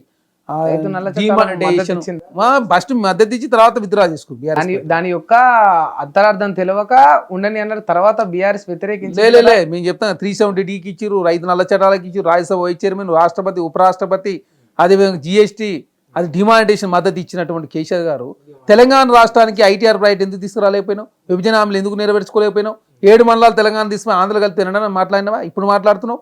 నేను హరీష్ రావు గారు బయటకు వచ్చి చంద్రబాబు నాయుడు గారు రేవంత్ రెడ్డి గారు కలుస్తారు కదా 7 మండలాలు తీసుకురావాలంటే, అంటే ఇప్పుడు ఆ విభజన హామీలు నెరవేర్చవద్దనా మీ ఉద్దేశం? ఫస్టే అది స్టార్ట్ చేస్తాయి, మిగతా సమస్యలు పరిష్కారం అయితే 30 డిపార్ట్మెంట్లకు సంబంధించిన సమస్యలు పరిష్కారం కావాలా. 9th and 10th షెడ్యూల్లో 30 డిపార్ట్మెంట్లు ఉన్నాయి. ఆ సమస్య పరిష్కారం అయితే తెలంగాణ రాష్ట్రం చాలా ఆదాయం వస్తుంది. ఎంప్లాయీస్ భార్యాభర్తలు, భార్య ఆంధ్రలో ఉంటే భర్త తెలంగాణలో ఉన్నాడు. ఆ సమస్య పరిష్కారం కావాలంటే ఖచ్చితంగా విభజన హామీలు పరిష్కారం కావాలా. అదే కాకుండా బ్యాంకులలో ఆ డిపాజిట్ సంబంధించిన అమౌంట్ అంతా కూడా బ్యాంకులలో ఒట్టినే ఎవరు యూజ్ చేసుకోకుండా ఉన్నది. ఈ సమస్యల పరిష్కారం లభించాలంటే ఖచ్చితంగా ఇరు రాష్ట్ర ముఖ్యమంత్రులు కూర్చొని మాట్లాడుకోవాల్సిన అవసరం ఉందిగా. మాట్లాడుకునే క్రమంలో నువ్వు 7 మండలాలు తీసుకొస్తావా? ఫస్ట్ అదే ఎందుకు వచ్చింది? మిగతా సమస్యలన్నీ పరిష్కారం అయిన తర్వాత దాని గురించి మాట్లాడితే ఒక అర్థం ఉంది. అంటే దాన్ని బేస్ చేసుకొని తెలంగాణ రాష్ట్రంలో బీఆర్ఎస్ పార్టీ మరొకసారి సెంటిమెంట్ రెచ్చగొట్టే ప్రయత్నం చాలా స్పష్టంగా హరీష్ రావు గారి రూపంలో చేస్తున్నది చాలా స్పష్టంగా. ఎందుకంటే ఆనాడు తెలంగాణ ఉద్యమంలో ఏ విధంగానైతే విద్యార్థులను పెట్రోల్ పోసుకుని అగ్గిపెట్టే దొరకక హరీష్ రావు గారు ఏ విధంగా విద్యార్థులను కొంచెం ప్రాపగండ చేయడంతో ఆనాడు శ్రీకాంతాచారి గారు చనిపోవడం జరిగింది. ఇప్పుడు తెలంగాణ హరీష్ రావు గారి వల్లనే చనిపోయిందా లేకపోతే మరి శ్రీకాంత్ అంతే కదా, ఆయన పెట్రోల్ పోసుకుంటారు, అగిపెట్టేది దొరకలే. అంటే మీరు ఎందుకు పెట్రోల్ పోసుకోవాల్సిన అవసరం వచ్చింది? మీరు పెట్రోల్ పోసుకొని తెలంగాణ రాష్ట్ర ఆవేదనకు గురైండేమో తెలంగాణ ప్రయోజనాల కోసం మీరు ఆవేదన గురైన మీరు మెచ్యూరిటీ ఉన్న నాయకులు అప్పటికే మీరు మంత్రిగా పనిచేసి తెలంగాణ రాష్ట్రంలో, తర్వాత మీరు అప్పటికే 2-3 సార్లు ఎమ్మెల్యే అయ్యారు. తెలంగాణ మీద ప్రేమతోటి పోసుకుంటే మిమ్మల్ని చూసి వేరే వాళ్ళు చనిపోయారు కదా, శ్రీకాంతాచార్య చనిపోయారు, చాలా మంది విద్యార్థులు చనిపోయిన అన్నాడు. ఇప్పుడు తెలంగాణ రాష్ట్ర బీఆర్ఎస్ పార్టీ ఉనికి ప్రశ్నార్థంగా అవుతున్నప్పుడు మరొకసారి తెలంగాణ సెంటిమెంట్ రెచ్చగొట్టే ప్రయత్నంలో భాగంగా హరీష్ రావు గారు ఇరు రాష్ట్ర ముఖ్యమంత్రులు కూర్చొని మాట్లాడుకునే దాన్ని కూడా రాజకీయం చేసే ప్రయత్నం బీఆర్ఎస్ పార్టీ చేస్తుంది. కాబట్టి తెలంగాణ రాష్ట్రంలో కాంగ్రెస్ పార్టీగా, కాంగ్రెస్ ప్రభుత్వంగా ఎవరు కూడా తెలంగాణ ప్రయోజనాల విషయంలో ఎలాంటి కాంప్రమైజ్ ధోరణిలో కాంగ్రెస్ ప్రభుత్వం ముందుకు పోతుందని చెప్పేసి మా ముఖ్యమంత్రి గారు ప్రకటించి దానికి కట్టుబడి ఉన్నాం. కాకపోతే ఆ సమస్యలు పరిష్కరించుకోకపోతే తెలంగాణకు కావచ్చు, అదేవిధంగా చాలామంది ఎంప్లాయీస్కి నష్టం జరుగుతూ ఉంది. కాబట్టి కూర్చొని మాట్లాడుకున్న సమస్య పరిష్కారం అవుతుంది. అదేవిధంగా మేము తెలంగాణ కాంగ్రెస్ ప్రభుత్వం అధికారంలో వచ్చిన తక్షణమే ఏపీ భవన్ సంబంధించిన సమస్య పరిష్కారం కోసం ఇరు రాష్ట్ర ప్రభుత్వాలు మాట్లాడుకోవడంతో ఇప్పుడు ఢిల్లీలో ఉన్నట్టు భూమి సమస్య పరిష్కారం అయింది ఆల్రెడీ. ఎందుకంటే ఆల్రెడీ 7.5 ఎకరాలు తెలంగాణ రాష్ట్రానికి కేటాయించరు. అక్కడ శబరి గెస్ట్ హౌస్ ఉన్నట్టు ప్రాంతంలో 3.5 ఎకరాలు, అదేవిధంగా పటోలా హౌస్లో 7 ఎకరాలు 3.5 ఎకరాలు ల్యాండ్ రావడంతో అక్కడ ఇప్పుడు తెలంగాణ భవన్ కట్టబోతా ఉన్నారు. అదేవిధంగా ఇక్కడ మినిస్టర్ క్వార్టర్స్ కావచ్చు, అదేవిధంగా ముఖ్యమంత్రి కార్యాలయం కావచ్చు, ముఖ్యమంత్రి గెస్ట్ హౌస్ కావచ్చు, గవర్నర్ కార్యాలయం కూడా ఢిల్లీలో కట్టే ప్రయత్నం కాంగ్రెస్ ప్రభుత్వం వచ్చిన తర్వాత ఆ సమస్య పరిష్కారం లభించింది. కేంద్ర ప్రభుత్వం దానికి జీవో ఆల్రెడీ విడుదల చేయడం జరిగింది. సరే అన్న, అంటే మరి ఈ లెక్కలన్నీ బాగానే చెప్తున్నావు, మరి అన్నీ కూడా అంటే మీరు వచ్చింది 6 నెలలే, ఇంకా 4.5 ఏళ్ళు మీ పైన ఉన్నది. అయినా కూడా ఏమంటారు అంటే 6 నెలలనే ఇంత వ్యతిరేకత రేవంత్ రెడ్డి పైన వస్తే ఇంకా 4 నెలల 4.5 ఏళ్ళ తర్వాత ఉంటుందా అసలు రేవంత్ రెడ్డి ప్రభుత్వం అనేది ఒకటి ఉన్నది. తెలంగాణ రాష్ట్రంలో గుర్తుపెట్టుకో, కాంగ్రెస్ ప్రభుత్వం ఖచ్చితంగా 10 సంవత్సరాలకు తక్కువ కాకుండా కాంగ్రెస్ ప్రభుత్వం తెలంగాణ రాష్ట్రంలో మరి 10 సంవత్సరాల కాలం పాటు కాంగ్రెస్. కానీ జగన్ కు పట్టిన గతే ఇప్పుడు రేవంత్ రెడ్డికి జగన్మోహన్ రెడ్డి లాగా చేయడం లేదు. జగన్మోహన్ రెడ్డి లాగా జగన్మోహన్ రెడ్డికి హత్య విషయంలో అన్ని జగన్మోహన్ రెడ్డి లెక్క సింక్ అవుతున్నాయి. ఏంది, మీరు కొత్త మందులను తీసుకొచ్చిర్రు, మళ్ళా సరే వెనక్కి తగ్గిర్రు, ఉద్యోగాల విషయంలో మాటలు ఇచ్చారు, అతి తక్కువ టైంలో ఇప్పుడు నెరవేరుస్తామని చెప్పేసి ఏ మాత్రం కాన్ఫిడెన్స్ కోల్పోకుండా చెప్తున్నారు. అది అవుతుందా లేదా తెలియదు. 6 గ్యారెంటీలు అమలైనవి అంటారు, కానీ అందరికీ ప్రజలకు అది అందుతున్నట్టు ఎక్కడ కూడా అనిపిస్తలేదు. గతంలో కేసీఆర్ను వ్యతిరేకించిన పనులన్నీ ఇప్పుడు మీరు చేస్తూ ఉన్నారు. మేము కేసీఆర్ వ్యతిరేకించిన పనులు కాదు, జగన్మోహన్ రెడ్డి గారికి మాకు చాలా వ్యత్యాసం ఉంది, కేసీఆర్ గారికి మాకు చాలా వ్యత్యాసం. ఎందుకంటే మేము ప్రజారంజక పాలన అందించే దానిలో తెలంగాణలో ఎక్కడ కూడా ఎన్నిసార్లు ప్రజారంజక పాలన అంటున్నారు కదా అన్న, ఏమైందన్న మీ ప్రజా దర్బార్ ఏమైంది ఒక్కసారి చెప్పు. మీరు తీసుకున్న అప్లికేషన్లు ఏమైనా చెప్పు, ఎన్ని వేల మంది అప్లికేషన్లు తీసుకున్నారు, ఒక్కరి సమస్య అయినా తీర్చిన వాళ్ళ ఆధారం ఉందా అన్న మీ దగ్గర? మీరు ఒకసారి వెబ్సైట్ పోయి చెక్ చేసుకోండి. మీరు ప్రతి మంగళవారం, ప్రతి శుక్రవారం ప్రజాభవన్ దగ్గర ఆన్లైన్ ఎక్కిందా మీది? ప్రతిదీ ఆన్లైన్. ప్రతి ఎవరైతే వాళ్ళకి ఇబ్బంది ఉందో వాళ్ళు కలిసిన వ్యక్తికి ఆన్లైన్లో ఫామ్ ఎక్కితే వారికి ఓటీపీ ద్వారా మెసేజ్ కూడా వస్తుంది. ఆ సమస్య పరిష్కారం ఎక్కడికి పోవాలో అక్కడ పోతుంది. చిన్నారెడ్డి గారి నాయకత్వంలో ప్రజాభవన్ యథేచ్ఛగా నడుస్తూ ఉంది కదా, అది నడుస్తుంది. ప్రజల వద్దకే పాలన అంటే మరి అదే నడుస్తుంది కదా. మీరు చూడండి, ధరణి విషయంలో ఆల్రెడీ కమిటీ చేసిన ధరణి సమస్యలకు పరిష్కారం చూపిస్తా ఉన్నాం. అదే కాకుండా మా ముఖ్యమంత్రి గారు కలుస్తూ ఉన్నారు, మా మంత్రులు కలుస్తూ ఉన్నారు, కలెక్టర్ ఆఫీస్లో కూడా రివ్యూలు జరుగుతూ ఉన్నాయి. సమస్యల పరిష్కారం కోసం ఒకేసారి పరిష్కరించలేం కదా. 10 సంవత్సరాల నుంచి కుంటుబడిన సమస్యలన్నీ కూడా 6 నెలల కాలంలో పరిష్కరించడం ఎట్లయితుంది? ఒక్కొక్కటి చేసే క్రమంలో BRS party, Bharatiya Janata party 2 ఒకటే. తెలంగాణ రాష్ట్ర ప్రభుత్వాన్ని బలహీనపరిచి మరి నరేంద్ర మోడీ వచ్చింది కదా, ఏం చేసిండు అసలు? ఈ 10 సంవత్సరాల కాలంలో నరేంద్ర మోడీ ఏం చేసిండు? మరి కేసీఆర్ గారు ఏం చేసింది? మరి అవే వాళ్ళ గురించి ప్రశ్నించాలని మేము 100 ప్రశ్నిస్తాం. ఏం చేయలేదు, ఏం చేసింది? మరి 6,71,000 కోట్లు వీనప్పు చేసిండు. ఆయన 1,97,000 197 లక్షల కోట్ల రూపాయలు అప్పు చేసిన వ్యక్తి నరేంద్ర మోడీ. ఆయన వచ్చిన తర్వాత జీడీపీ పతనమైంది, రూపాయకతం అయిపోయింది, నిరుద్యోగం పెరుగుతుంది, ఆకలి చావులు పెరుగుతున్నాయి, అధిక ధరలతో ప్రజలు ఇబ్బంది పడుతున్నారు. మరి వారి ప్రభుత్వ రంగ సంస్థలు అప్పనంగా అమ్ముతున్నారు నరేంద్ర మోడీ. మరి వారి మీద మాత్రం వాళ్ళు ఎంతసేపు రాముడి పేరు రాజకీయం చేస్తే కరెక్టు. మేము తెలంగాణ రాష్ట్ర ప్రజలకు ఇచ్చిన మాట ప్రకారం మేము చేస్తున్నాం, చేయబోతున్నాం, ఇట్లా చేస్తున్నాం అని చెప్పి వాస్తవ విషయాలు ప్రజలు వివరిస్తే దాన్ని తప్పుపట్టే ప్రయత్నం BRS party, Bharatiya Janata party చేస్తే ప్రజలు నమ్ముతారా? ప్రజలు మమ్మల్ని విశ్వాసం తీసుకున్నారు. గతంలో మేమే రుణమాఫీ చేసినాం, 1,50,000 కోట్ల రూపాయలు 2004లో చేసినాం. ఉచిత విద్యుత్ తీసుకొచ్చింది కాంగ్రెస్ ప్రభుత్వం. మేము తెలంగాణ ఉచిత విద్యుత్ ఇస్తూ ఉన్నాం, రుణమాఫీ 36,000 కోట్ల రూపాయలు చేస్తా ఉన్నాం, రైతు భరోసా సాయాన్ని పెంచుతా ఉన్నాం. అదే కాక విద్యార్థి రియంబర్స్మెంట్ విషయంలో 8,000 కోట్ల రూపాయలు పెండింగ్లో ఉన్న ఆ సమస్య పరిష్కారం ఏ విధంగా చేయాలని చెప్పి ప్రభుత్వం ఆలోచిస్తుంది. గత ప్రభుత్వాన్ని అప్పులు అంటున్నారు కదా, ఇప్పుడు మీరు చేస్తున్నది ఏంటన్నా ఇప్పుడు ఇచ్చిన ఈ హామీలన్నీ తీర్చాలంటే కూడా మళ్ళీ మీరు అప్లై చేయాలి కదా. ఇప్పుడు మీ దగ్గర బడ్జెట్ లేదు, మీకు సరైన ఆదాయం లేదు, రాష్ట్రంలో ఆల్రెడీ అప్పుల కుప్పగా ఈ రాష్ట్రం ఉందని మీరే చెప్తున్నారు. ఏవైతే భూములు తాకట్టు పెట్టుకొని రైతులు అప్పులు చేసుకున్నారో రైతుల అప్పులను తీసుకొని తీర్చడానికి మళ్ళీ మీరు ప్రభుత్వ రంగ భూములను కూడా తాకట్టే పెడుతున్నారు కదా. మీరు వారికి మాకు తేడా ఏంటంటే వాళ్ళేమో అప్పు చేసి పప్పు కూర తిన్నాడు, మేము అప్పు చేసి పప్పు కూర తింటలే. ఈ సంక్షోభం ఈ గట్టికి దానిలో భాగంగా ఖర్చులు తక్కువ చేసుకుని ఆదాయ మార్గాలు పెంచుకుంటూ ముందుకు పోతా ఉన్నాం. అదే కాకుండా ఇంట్రెస్ట్ రేట్ ఎక్కడైతే తక్కువ ఇచ్చే గాడికి అప్పు తీసుకొని ఎక్కువ రేటుకి ఇచ్చినటువంటి అప్పులను తీర్చే ప్రయత్నం చేస్తూ ఉన్నాం. సంక్షోభాన్ని గట్టెక్కించడానికి రకరకాల మార్గాలు అన్వేషిస్తూ ప్రభుత్వం ఆదాయ మార్గాలు పెంచుకునే ప్రయత్నం చేస్తా ఉన్నాం. మేము పప్పు కూడా తినడం అంటే ఏందన్నా, మరి ఏం చేసిండు మీరు? కరెంటు సమస్య తీర్చడము, నీళ్ళ సమస్య తీర్చడము, ఏం చేసిండు? గొర్రెల పంపిణీలు చేయడము, చేపల పిల్లలను వేయడము, ప్రతి కులంలో వారిని కుల వృత్తులను ఆదుకోవడము, తెలంగాణ రాష్ట్రంలో రోడ్లను మంచిగా నిర్మించడము, ఇవన్నీ పప్పు కూడా తినడాలు అయితే. మీరు చూడండి, 1,40,000 కోట్లు పెట్టి కాళేశ్వరం కట్టినాం, ఏమైనా ఎకరం బారిందా? కాళేశ్వరం ఇవాళ వృధా అని చెప్తా ఉన్నారు కదా. డ్యామ్ సేఫ్టీ అథారిటీ వాళ్ళు కేంద్ర ప్రభుత్వ సంస్థ వాళ్ళే చెప్పారు కదా, 1,40,000 కోట్ల రూపాయలు అక్కడ వృధా పోసినవా? యాదాద్రి భద్రత కట్టి 45,000 కోట్ల రూపాయలు అప్లపాలు చేసినవా? సివిల్ సప్లై డిపార్ట్మెంట్ దాదాపు కూడా భవిష్యత్తులో ఉపయోగపడుతుంది. ఎక్కడ భవిష్యత్తు కరువులో కష్టాల్లో ఉన్నప్పుడు ఎక్కడ ఉపయోగపడుతుంది అని అంటున్నాడు. ఎక్కడ తీరుతుంది? మేము కట్టినటువంటి శ్రీపాద ఎల్లంపల్లి లేదా? ఎక్కడ కట్టాల్సిన ప్రాణహిత అంబేద్కర్ చెవెళ్ళ ప్రాజెక్ట్ కట్టాల్సిన ప్రాంతం కడితే 40,000 కోట్ల రూపాయలతో అయిపోయేది. అప్పటికే 37% కంప్లీట్ అయిన ప్రాజెక్ట్ కట్టకపోవడం మూలంగా తెలంగాణ ఆర్థిక సంక్షోభం చిక్కుకున్న మాట వాస్తవమే కదా. మేము చెప్పింది అబద్ధం కాదు, మేము చెప్పింది వాస్తవం. అదే కాకుండా యాదాద్రి భద్రాద్రి కట్టాకరండి, మీకు ఎంత కరెంట్ కావాలని చెప్పి కేంద్ర ప్రభుత్వం చెప్పింది. మేము తక్కువ ధర కరెంట్ ఇస్తాం, దేశంలో ఎక్సెస్ కరెంట్ ఉందని చెప్తే యాదాద్రి భద్రాద్రి కట్టి 45,000 కోట్ల రూపాయలు వృధా చేస్తుంది. వద్దయా ఛత్తీస్గఢ్ నుంచి వద్దు, కరెంట్ కొనుగోలు చేయొద్దు, మేమే ఇస్తామని చెప్పి కేంద్ర ప్రభుత్వం ఛత్తీస్గఢ్ నుంచి అధిక ధరలో కొనుగోలు చేస్తుంది. ఇట్లా మీరు అన్ని ప్రజాధనంతో లూటీ చేసి తెలంగాణ అప్లపాలు చేసి ఇప్పుడు మరేదో మాట్లాడితే ఎవరైనా తెలంగాణ ప్రజలు నమ్ముతారా? ఈ సంక్షోభాన్ని గట్టెక్కిస్తడానికి మా ముఖ్యమంత్రి గారు, మా మంత్రులు రోజుకు 18 గంటలు కష్టపడుతున్నారు. చాలా మంది నిపుణులతో మాట్లాడుతున్నారు. అరే నిపుణులతో మాట్లాడుతున్నారు కదా, 18 గంటలు కష్టపడతారు. అరే నిజమే, నిజంగా 18 గంటలు. అరే నువ్వు చెక్ చేసుకోరాదు. ఎప్పుడన్నా నేను మా ముఖ్యమంత్రిని దాదాపు 15 సార్లు కలిసినాను.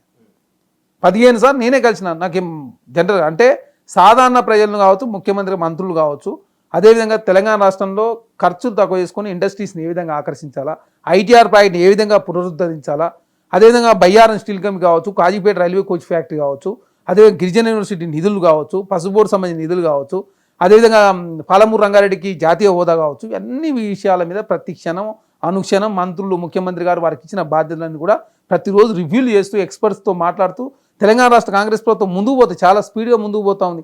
ఇంత స్పీడ్గా కేసీఆర్ గారు కావచ్చు, జగన్మోహన్ రెడ్డి గారు కావచ్చు, దేశంలో ఏ ప్రభుత్వం కూడా ఇంత తక్కువ టైంలో ఇంత హామీలు ఏది నెరవేర్చలే, మేము తప్ప. అనవసరం కాంగ్రెస్ పార్టీ మీద బురదలే ప్రయత్నం వారు చేస్తే ప్రజలు నమ్ముతారు, ప్రజలు తెలియదు వాస్తవ విషయాలు. ఇప్పుడు ఇంత సంక్షోభం నుంచి బయట ప్రయత్నం జరుగుతూ ఉంది.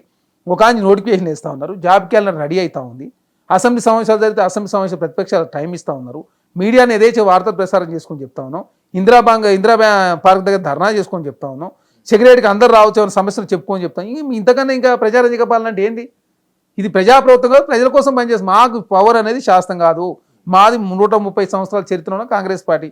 ఇట్లాంటి పవర్ కాంగ్రెస్ పార్టీ ఎన్నో చూసింది, ఎన్నో చేసింది. కాబట్టి మాకు పవర్ వస్తుంటుంది పోతుందని చెప్పేసి కాంగ్రెస్ పార్టీగా మేము విశ్వసిస్తున్నాం. కాబట్టి ప్రజలకు సాధ్యమైనంత వరకు, వీలైనంత వరకు రాజకీయం చేయకుండా మేలు చేయాలని చెప్పి ప్రభుత్వం మేలు చేయాలి. ప్రజలకు ఏ రకంగా మీరు మేలు చేస్తా ఉన్నారంటే ఇప్పటి వరకు చూడండి, మీరు తెలంగాణ కాంగ్రెస్ ప్రభుత్వం వచ్చిన తర్వాత కేసీఆర్ గారు ముఖ్యమంత్రి మీరు ప్రత్యేకంగా ప్రజలకు మేలు చేపట్టిన కార్యక్రమాలు చెప్పండి.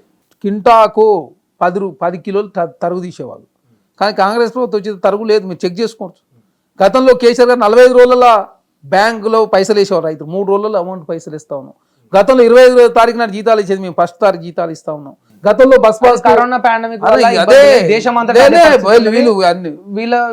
తెలంగాణ మీరు ఫస్ట్ వచ్చిన మరి కొత్తలో మాత్రమే జీతాలు ఇన్ టైంలో ఇచ్చేది తప్ప తర్వాత ఎప్పుడు కూడా 20 తర్వాతనే జీతాలు ఇచ్చారు. అదే కాకుండా బస్ పాస్లకు సంబంధించినటువంటి రేట్లు కూడా 2200 నుంచి 1800 చేసినాం. అదేవిధంగా ఉచిత బస్ ప్రయాణం నడుస్తూ ఉంది, 200 ఇంట్లో కరెంట్ ఇస్తూ ఉన్నారు, 500 రూపాయల గ్యాస్ సిలిండర్ ఇస్తూ ఉన్నారు.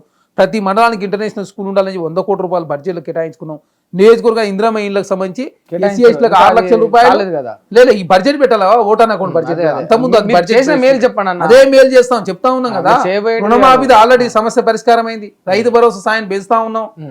అదే కాకుండా తెలంగాణ రాష్ట్రంలో స్కిల్ యూనివర్సిటీలు వస్తూ ఉన్నాయి, అదే కాకుండా హైదరాబాద్ సంబంధించినటువంటి సమస్య పరిష్కారం కోసం మేము మూసి సుందరీకరణ కోసం ఆల్రెడీ 30,000 కోట్ల రూపాయలకు సంబంధించినటువంటి టెండర్లు కూడా ఆల్రెడీ 7 భాగాలుగా విభజించి ప్రభుత్వం ఆల్రెడీ దాని విషయంలో ఫైనల్ అయినట్లేదు. ఇమీడియట్ టెండర్లు పిలుస్తూ ఉన్నారు. దానికోసం ఆల్రెడీ మల్లన్న సాగర్ నుంచి 2 టీఎంసీలు హిమాయత్ సాగర్ గండిపేటకు తరలించి దానిలో భాగంగా 2,000 కోట్ల రూపాయలు కేటాయించి ఆల్రెడీ టెండర్లు పిలిచి తెలంగాణ రాష్ట్ర కాంగ్రెస్ ప్రభుత్వం ముందుకు పోతా ఉంది.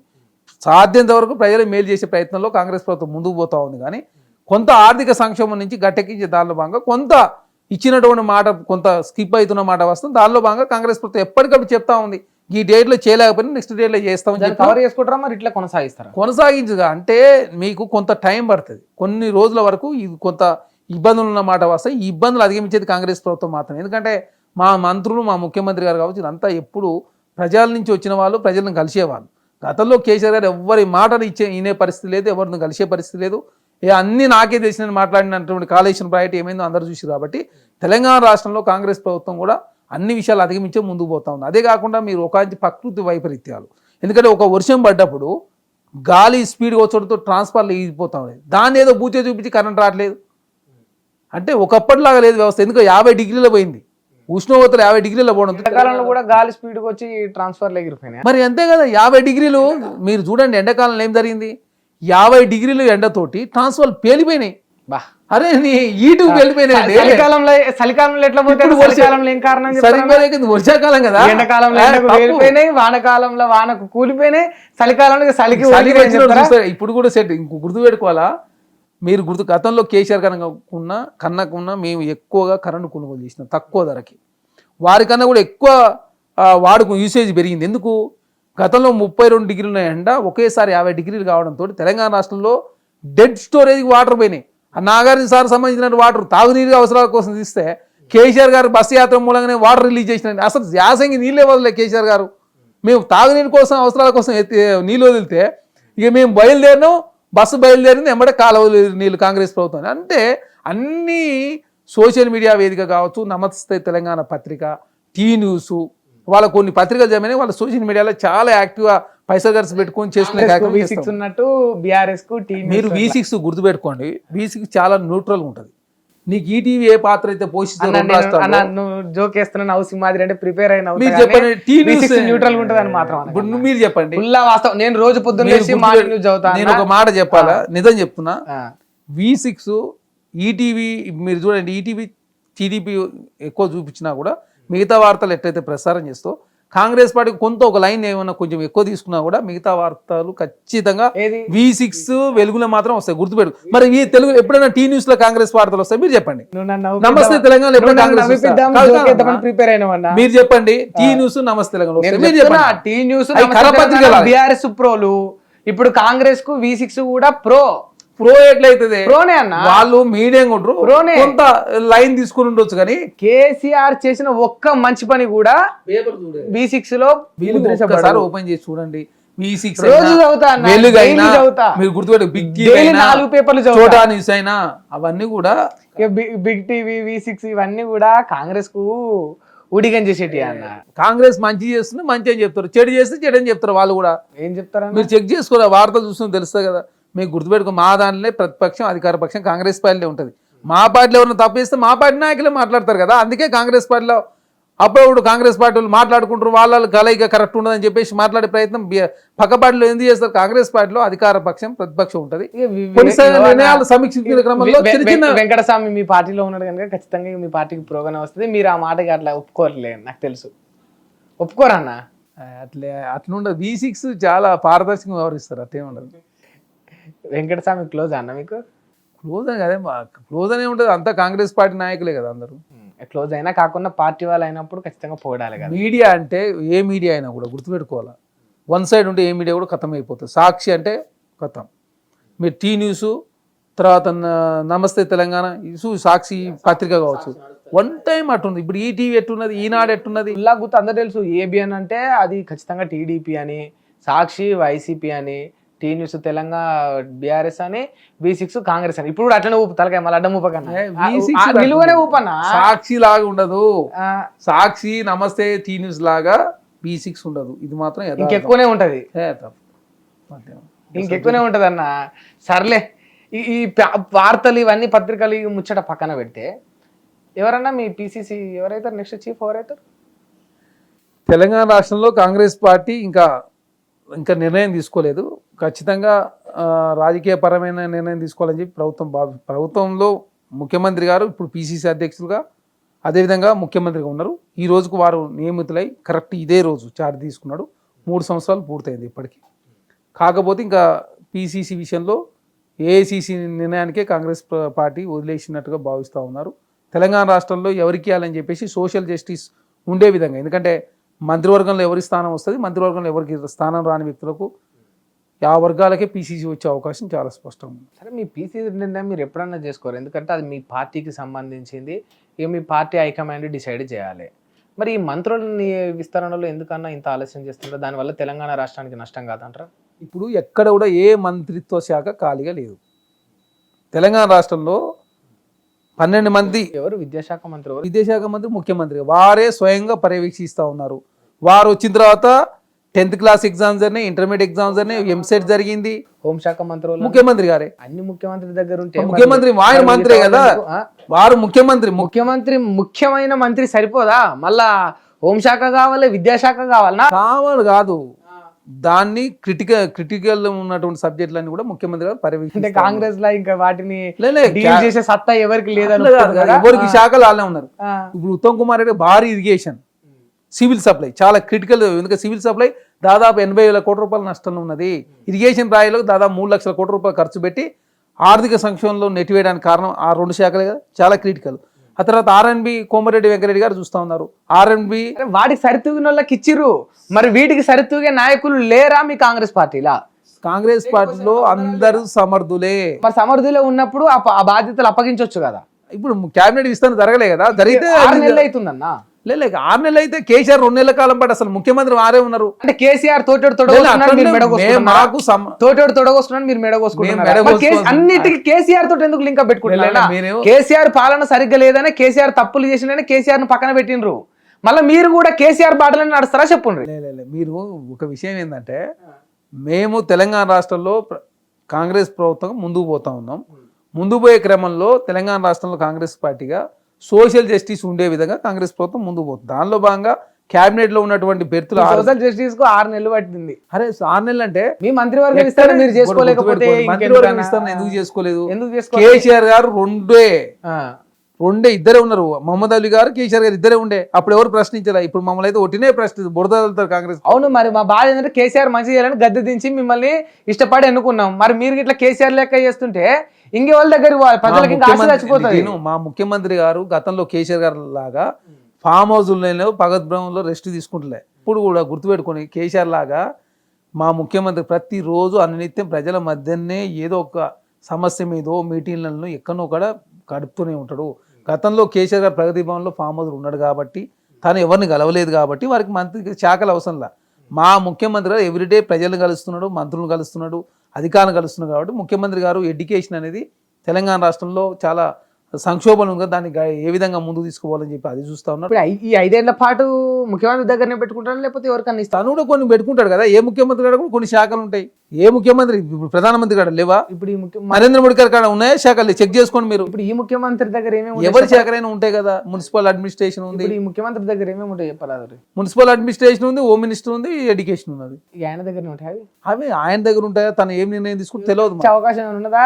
తెలియదు. రాజకీయ పరమైన నిర్ణయం ఏం తీసుకుంటారు? అందరు కూర్చొని సమిష్టి నాయకత్వంలో కాంగ్రెస్ ప్రభుత్వం ముందుకు పోతా ఉంది. ఒంటెద్దు పోకడ ఎక్కడ తావు లేదు. అందరు సమిష్టిగా కూర్చొని ఏమో రేవంత్ రెడ్డి ఒంటెద్దు పోకడిన పోతున్నా, అందుకే ముగ్గుదాడేసి హైకమాండ్ ఆపుతుంది అని అంటా ఉన్నారు. గుర్తుపెట్టుకోవాలా, రోజులు బాగలేవు. ఇప్పుడు క్యాబినెట్ విస్తరణ చేయరు. రోజులు మంచి రోజులు ఉన్నప్పుడు చేస్తారు. పీడ దినాలు ఉన్నాయి కాబట్టి చేస్తలేరు. అట్లా కూడా చూసుకుంటారా? అరే చూస్తారు కదా, రాజకీయాలు అన్నప్పుడు అన్ని చూసుకుంటారు. ఒకరు నచ్చచ్చు, నచ్చబోచ్చు. నచ్చే పని చేస్తారు కదా, ఏది పడితే అదే చేస్తారు. తొందరపడి రాజకీయ నిర్ణయాలు తీసుకోరు కదా. రాజకీయాలు హత్యలు ఉండవు, ఆత్మహత్యలు ఉంటాయి కాబట్టి చాలా ఆచితూచి వ్యవహరిస్తారు. తెలంగాణ రాష్ట్ర కాంగ్రెస్ ప్రభుత్వంగా మేము అన్ని వర్గాలకు న్యాయం చేయాలి కాబట్టి దానిలో ముందుకు పోతా ఉన్నారు. గతంలో కేసీఆర్ గారు ఇట్లా చేసిరా? మేము ఎట్లా ఎస్సీలకు సంబంధించినటువంటి పదవులు ఇచ్చినాం, ఎస్టీలకు ఇచ్చినాం. కొంత మైనార్టీ నుంచి ఎమ్మెల్యే లేకపోయినా కూడా వారికి ఏం చేయాలని చెప్పి భావిస్తూ ఉన్నారు. అదే కాకుండా యాదవులకు మంత్రివర్గంలో ఏ విధంగా స్థానం ఇద్దాం, స్థానం రాని వ్యక్తులకు ఏ విధంగా వేరే అవకాశాలు ఎట్టి ఇవ్వగలుగుతాం అని చూస్తున్నారు. చరణ్ కౌశిక్ యాదవ్కి ఏ పాటిస్తారన్నా? మాకు పదవులు ఇచ్చినా ఇవ్వకుండా మేము కాంగ్రెస్ కూటమి పనిచేస్తాం. ఇప్పుడే యాదవులకు ఇస్తాడు మంచిగా అంటారు, మళ్ళీ మాకు అదే ఇచ్చే నేను మంత్రివర్గం గురించి మాట్లాడినా. నేను మంత్రివర్గం ఒక్క మంత్రివర్గం కాదన్నా, న్యాయం అంటే అన్ని వర్గాల న్యాయం జరిగినప్పుడు న్యాయం అనుకోండి. కాంగ్రెస్ పార్టీలో మీరు చెక్ చేసుకోండి, అందరికీ న్యాయం జరిగింది. సీతక్క ఆదివాసి నుంచి ఇచ్చిరా, మంత్రి దామోదరాజేశ్వర గారు ఎస్సీ మాదిగ నుంచి ఇచ్చిరా, అదేవిధంగా బట్టి విక్రమార్క డిప్యూటీ సీఎం మాల సామాజిక వర్గానికి ఇచ్చిరా, గౌళ్ళ నుంచి పొన్నం ప్రభాకర్కి ఇచ్చిరా, పద్మశాలిని కొండ సురేఖకి ఇచ్చిరా. ఇట్లా మళ్ళీ అలా ఓసిలలో కూడా వేలమల్ నుంచి జూపల్లి కృష్ణారావు గారు, ఖమ్మల్ నుంచి తుమ్మల నాగేశ్వరరావు గారు, ఇట్లా అసెంబ్లీ స్పీకరు ప్రసాద్ కుమార్ గారు ఎస్సీ మాల, ఇట్లా విప్పుల విషయంలో అన్ని విషయంలో సోషల్ జస్టిస్ ఉండే విధంగా కాంగ్రెస్ ప్రభుత్వం ముందుకు పోతా ఉంది. మైనార్టీలు ఎవరు గెలవకపోతే షబీర్ గారిని ప్రభుత్వ సలహాదారుగా పెట్టుకున్నారు. అదేగా ఎమ్మెల్సీకి సంబంధించి అమీర్ అలీ ఖాన్ గారికి ఎమ్మెల్సీ ఇచ్చిన సందర్భం. తెలంగాణ రాష్ట్ర కాంగ్రెస్ ప్రభుత్వం అన్ని విషయాలను ఆచితూచి అన్ని వర్గాలకు న్యాయం చేసే దానిలో ముందుకు పోతుంది. మొన్న జరిగినటువంటి నామినేటెడ్ చైర్మన్లో కూడా మా కాంగ్రెస్ పార్టీలో పనిచేసిన అన్ని సెల్లులకు సంబంధించిన అధ్యక్షులందరూ కూడా పదవులు ఇచ్చిన సందర్భం. కష్టపడ్డ ప్రతి వ్యక్తికి కాంగ్రెస్ ప్రభుత్వం పదవులు ఇస్తూ ఉంది కాబట్టి పనిచేసిన ప్రతి వ్యక్తికి పదవులు వస్తాయని చెప్పేసి ఆశాభావంతో ఉన్నారు. ఇంత చేసినా కూడా ఇది రెడ్డిల పాలన ముద్ర ఎందుకు పడ్డది? ఎందుకు ఒట్టినే బీఆర్ఎస్ పార్టీ మొత్తం BRS party Bharatiya Janata party Congress ప్రభుత్వం మీద బురదలే ప్రయత్నం. ఎందుకంటే కేసీఆర్ గారు ఏనాడన్న సోషలిస్ట్ పాలయ్యండా, ఆనాడు అసెంబ్లీ స్పీకర్ ఎవరు ఉండే, కౌన్సిల్ చైర్మన్ ఎవరు ఉండే, అదేవిధంగా అసెంబ్లీలో ప్రతిపక్ష అధికార పక్ష నేత ఎవరు ఉండే, ఆనాడు మంత్రులంతా వారు ఆనాడు రెడ్లకే ఇచ్చింది కదా ఆయన కూడా. మరి మేమే తెలంగాణ రాష్ట్రంలో అన్ని వర్గాలు న్యాయం చేసే ప్రయత్నం కాంగ్రెస్ ప్రభుత్వం చేస్తూ ఉంది. గతంలో కేసీఆర్ 6 మందికి ఇచ్చిండు రెడ్లకు, ఇప్పుడు కాంగ్రెస్ ప్రభుత్వం 4 మాత్రమే ఉన్నారు. ఇట్లా అన్ని వర్గాలను చూసుకుంటూ అన్ని వర్గాలు ఉండాలని చెప్పి కాంగ్రెస్ ప్రభుత్వం భావిస్తూ ఉంది. సరే, ఫైనల్ ఒక విషయం చెప్పాను, నిజంగా మీ దాంట్లో టీపీసీసీ ఎవరైతారన్నా నెక్స్ట్ ఎవరైతారంటే ఈక్వేషన్ సెట్ చేస్తే బాగుంటుంది. బాగు అనేది మనం చెప్పలేము, మనం చెప్పడం కూడా ధర్మం కాదు. కానీ కాకపోతే బీసీలకు ఇవ్వాలనేది చర్చ జరుగుతూ ఉంది. బీసీలలో ఎవరైతే బాగుంటుందని చెప్పేసి చూస్తూ ఉంది. దానిలో భాగంగా గౌళ్ళకి ఇవ్వాలన్నా, యాదవులకి ఇవ్వాలన్నా, లేకపోతే ఎస్సీలు అయితే మాదిగలకి ఇవ్వాలన్నా, ఎస్టీ అయితే లంబాడీలకి ఇవ్వాలన్నా అనేది చర్చ మాత్రం ఉంది. ఇంకా పూర్తి స్థాయి డిస్కషన్ జరగలేదు కాబట్టి ఖచ్చితంగా పీడదినాలు పోయిన తర్వాత మంత్రివర్గం, తర్వాత పీసీసీ వర్కింగ్ ప్రెసిడెంట్లు, అసెంబ్లీలో డిప్యూటీ స్పీకరు, చీఫ్ విప్, అదేవిధంగా కౌన్సిల్లో అధికార పక్ష నేత, అక్కడ చీఫ్ విప్పులు ఇవన్నీ కూడా ఒకదాని తర్వాత ఒకటి వస్తాయని చెప్పేసి భావిస్తాం. అన్నీ కూడా మరి అంటే మీరు అందరికీ న్యాయం చేసినా అని చెప్పుకుంటున్నారు, మీరు బీఆర్ఎస్ నుంచి వచ్చిన మంత్రులను మాజీ మంత్రులను తీసుకుంటున్నారు, ఎమ్మెల్యేలను తీసుకుంటున్నారు. సరే, మీ బలాన్ని మీరు పెంచుకున్నప్పటికీ ఇక మరి నెక్స్ట్ కేసీఆర్ వ్యూహాలను ఎదుర్కోగలుగుతారా? తెలంగాణ రాష్ట్రంలో కేసీఆర్ గారు వ్యూహాలను అధిగమించిన కాబట్టి తెలంగాణ రాష్ట్ర కాంగ్రెస్ ప్రభుత్వం అధికారంలోకి వచ్చింది. ఇంకా ఆయన వ్యూహాలను మేము అధిగమించేది ఏంది? ఏదో కేసీఆర్ ఇక పోనీలే అని ఊకున్నాడు, ఎక్కువ కాంగ్రెస్ పైన ఫోకస్ చేయలేదు కాబట్టి కాంగ్రెస్ గెలిచింది తప్ప, ఒకసారి కేసీఆర్ కానీ ఫోకస్ చేస్తే కాంగ్రెస్ పార్టీ మళ్ళీ ఏడుకోపోతుంది అనే వార్తలు వినిపిస్తుంది. ఇప్పుడు కేసీఆర్ గారు ఫోకస్ కాదు, కాంగ్రెస్ ప్రభుత్వం ఫోకస్ చేసింది కాబట్టి బీఆర్ఎస్ పార్టీ భస్మం అయిపోయింది. ఎట్లుంది బీఆర్ఎస్ పార్టీ? రోజు చూస్తున్నా, రోజు ఒక కేసీఆర్ ఒక్కడు చాలు అనేది ఒకటి ఉంది. ఏమిటికి ఒక్కడుగా చాలు కాబట్టి ఒక్కడే కదా ఇంత పెద్ద ఉద్యమాన్ని నడిపించింది, ఆ ఒక్కడే కదా తెలంగాణ తెచ్చింది, ఆ ఒక్కడే కదా ఇప్పుడు ఇంత పెద్ద పార్టీని స్థాపించింది అనేది ఒకటి ఉంది. మరి కాంగ్రెస్ పార్టీ ఆనాడు తెలంగాణ రాష్ట్రం ఇవ్వకపోతే తెలంగాణ రాష్ట్రం వచ్చేది కాదు. అనగానే నేను లేచిపోతా. ఎందుకు ఎవరు ఇచ్చారు మరి? ఆయన కేసీఆర్ గారికి ఎంతమంది ఎంపీలు? తెలంగాణ ప్రజలు కొట్లాడి గుంజుకున్నారు. మేమందరం తెలంగాణ ఉద్యమంలో ఉన్న నువ్వు కొట్లాడి తీసుకొచ్చినావు, నీలాంటి వాళ్ళు ఎంతో మంది కొట్లాడి తీసుకొచ్చారు. కేసీఆర్ ఏం ఆయన వల్ల వచ్చిందా? నీతో పాటు కేసీఆర్ నిర్ణయం జరగాల్సిందే. తను ఏమన్నాడు? నాకు ఎక్కువ మంది ఎంపీలు గెలిపిస్తే నేను చూసుకుంటాను. పోయినసారి 2014లో 11 మంది గెలిచారు, 2019లో 9 మంది గెలిచారు. ఏం చేసినావు మరి? నువ్వు తెలంగాణ ఉద్యమం జరిగేటప్పుడు మీకు ఉన్నది 2 ఎంపీలు, అందులో విజయశాంతి గారు మీతో లేరు. మీరు ఎక్కడ ఉన్నారు? పార్లమెంట్లో బిల్లు పాస్ అవుతున్న మీరు ఉన్నారు, మా ఎంపీలు అంటున్నారు. ఆనాడు ఆంధ్ర తెలంగాణ పంచాయతీలో పొన్నం ప్రభాకర్ గారు ఏకంగా అక్కడ పార్లమెంట్లో కొట్టుకునే పరిస్థితి. అంజన్ కుమార్ యాదవ్ గారు, సర్వే సత్యనారాయణ గారు, సిరిసిల్ల రాజయ్య గారు, రాజగోపాల్ రెడ్డి గారు, వివేక్ వెంకటస్వామి గారు, మదియాస్కి గౌడ్ గారు, మా ఎంపీలే, సురేష్ శెట్కర్ గారు, వీళ్ళంతా మా ఎంపీలు ఉన్నారు కదా. మీరు ఎక్కడున్నారు మరి? మీరు మంచిగా మీకు ఇచ్చినటువంటి గెస్ట్ హౌస్ రెస్ట్ తీసుకుంటున్నారు. ఆ మాటకు వస్తే రేవంత్ రెడ్డి గారు ఆయనతో కూడా లేరు. మేము అనేది ఏమంటా ఉన్నాం, రేవంత్ రెడ్డి గారైనా ఇంకొకరైనా, నేను అదే అంటలే. తెలంగాణ కాంగ్రెస్ పార్టీ తెలంగాణ ఇచ్చినప్పుడు రేవంత్ రెడ్డి గారు అందరూ కాంగ్రెస్ పార్టీ కదా. ఏమనేది ఏమంటావు? కాంగ్రెస్ పార్టీ కాంగ్రెస్ పార్టీ తెలంగాణ ఇవ్వలేదు. తెలంగాణ ప్రజలు కొట్లాడి కాంగ్రెస్ పార్టీ దగ్గర నుంచి వెళ్ళి గుంజుకున్నారు, వాళ్ళ తెలంగాణను వాళ్ళు సాధించుకున్నారు. అందులో మీరు కూడా ఉన్నారు ఆ ఉద్యమంలో, ఆ గుంజులాటలో. గుంజుకునే క్రమంలో ఇప్పుడు మీరు చాలా జరిగినాయి. ఇప్పుడు 2004 ముందు 3 రాష్ట్రాలు ఇచ్చింది కేంద్ర ప్రభుత్వం. భారతీయ జనతా పార్టీ ఒక ఓటు 2 రాష్ట్రాలు అని చెప్పేసి 3 రాష్ట్రాలు జార్ఖండ్, ఉత్తరాఖండ్, తర్వాత జార్ఖండ్, ఉత్తరాఖండ్, ఛత్తీస్గఢ్ 3 రాష్ట్రాలు వచ్చినాయి కదా. మరి తెలంగాణ అప్పుడు రాలేదు, భారతీయ జనతా పార్టీ ఇవ్వలేదు. ఎందుకు అప్పుడు ఇవ్వలేదు? మరి రాజకీయపరమైన నిర్ణయాలు తీసుకుంటే తప్ప రాజకీయాల్లో రాష్ట్రాలు కావచ్చు, బిల్లులు కావచ్చు, ఇవన్నీ జరుగుతున్నాయి రాజకీయపరమైన నిర్ణయాలే. నీకు 370 ఆర్టికల్ తీసేది అది రాజకీయపరమైన నిర్ణయం కదా. జరగలేదు, దేశాన్ని ఇంతగానం మీరు ఏం చేసిరని? మీరు తెలంగాణ ఉద్యమాన్ని మొదటి వారు కాదు, చివరి వారు కాదు. 2000 సంవత్సరంలోనే ప్రారంభమైన తెలంగాణ రాష్ట్రంలో 99, 95 నుంచే స్టార్ట్ అయింది. తెలంగాణలో చాలా మంది తెలంగాణ కోసం ఆనాడు ఉద్యమాలు ప్రారంభించారు. తర్వాత కాళోజీ గారు కావచ్చు. మరి అట్లా ఉద్యమాలు జరుగుతున్న చాలా సమయాల్లో మీ కాంగ్రెస్ పార్టీ పైన అధికారం ఉంది. మరి అప్పుడు కూడా ఇవ్వలేకపోయింది. అదే చెప్తున్నా, 1960 రాజకీయపరమైన నిర్ణయాలు ఒక్కొక్కసారి ఒక్కొక్కటి తీసుకుంటారని చెప్తున్నా. ఇప్పుడు ఇది రాజకీయ పరిణామమైన నిర్ణయమేనా, లేకపోతే తెలంగాణ ప్రజల యొక్క తీవ్రమైన పోరాటమా? ఇప్పుడు కాంగ్రెస్ పార్టీ 2004 మేనిఫెస్టోలు పెట్టిరు కాబట్టి 2004లో మేము ఇవ్వలేకపోయినాం. 2009లో మరొకసారి అధికారంలోకి వచ్చిన తర్వాత ఇవ్వాలని చెప్పేసి సోనియా గాంధీ నిర్ణయం తీసుకున్నారు.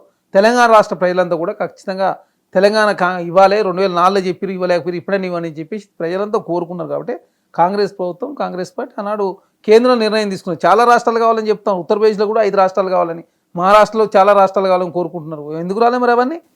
అంటే రాజకీయపరమైన నిర్ణయం కాంగ్రెస్ పార్టీ తీసుకుంది కాబట్టి నువ్వు ఇక్కడ వచ్చినావు కాబట్టి కాంగ్రెస్ పార్టీ నిర్ణయం తీసుకున్నందుకు ఆంధ్ర రాష్ట్ర కాంగ్రెస్ పార్టీ ఖతమైపోయింది. ఇప్పటివరకు ఒక ఎంపీటీస్ కూడా లేరు కాంగ్రెస్ పార్టీకి.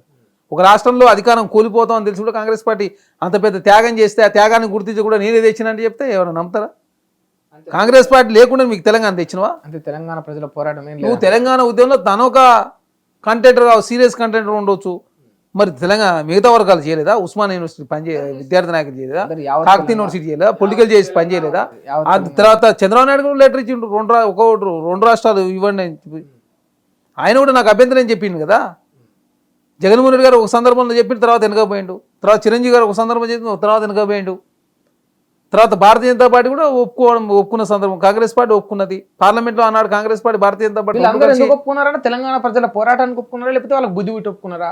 పోరాటాలు అనేది ఒక వ్యక్తి అయితే కాంగ్రెస్ పార్టీ ఎప్పుడైతే డిసెంబర్ 9 అనౌన్స్ చేశారు. అనౌన్స్ చేసిన తర్వాత ఆంధ్రలో ఉద్యమం వచ్చింది. తర్వాత తెలంగాణ రాష్ట్రంలో మళ్ళీ ఆ స్థాయిలో ఉద్యమం వచ్చింది. ఈ సమస్య పరిష్కారం చూపించి ఎటైనా మాట ఇచ్చినాం కాబట్టి నిలుపుకుందాం అని చెప్పేసి సోనియా గాంధీ గారు కాంగ్రెస్ పార్టీ నిర్ణయం తీసుకున్నది. నిర్ణయం తీసుకున్న తర్వాత తెలంగాణ రాష్ట్రం మాట ఇచ్చినాం కనుక నిలుపుకున్నారు. అంతే కదా.